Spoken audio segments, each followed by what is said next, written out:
Umiiyak nga itong si Mokang at sinisisi niya ang kanyang sarili dahil kung bakit nagkamali siya ng kanyang pinipili.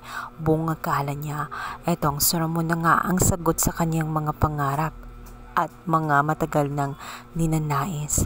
Buong akala niya ay itong ang si Ramon ay magbibigay ng magandang buhay sa kanya, subalit sa kanyang mga natiklisan ay labis siyang nagsisisi sapagkat mas nanaisin pa niya na si Tanggol ang kanyang makasama. Nasaktan na nga siya ngayon ni Ramon at ito nga ang kanyang mga pamilya ay hiniwalay na sa kanya, kaya labis na nasasaktan itong si Mokang. Nangako si Ramon sa kanya na ibibigay sa kanya ang lahat at ang kanyang pamilya ay hindi rin pababayaan. Subalit bigla na lamang nagbago ang lahat dahil ipinakita na nga ni Ramon ang tunay niyang pag-uugali. Nilalak na nga o kinukulong na nga ni Ramon itong si Mokang sa kwarto at ang susi ay hawak-hawak lang nitong si Ramon. Daig pa nga ni Mokang ang isang hayop na nakakulong na lamang at para na siyang walang kalayaan.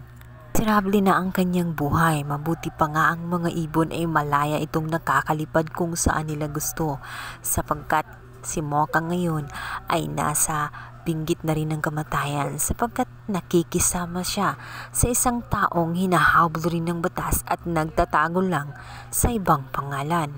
Sa mga pangyayaring iyon ay hindi kinaya ni Mokang. Kaya naman, nade-depress na nga siya, nawala na siya ng ganang kumain. Ayaw na niya sa mundo, kaya naman magiging dahilan kung bakit maisipan na nga ni Mokang na kitlin ang kanyang buhay.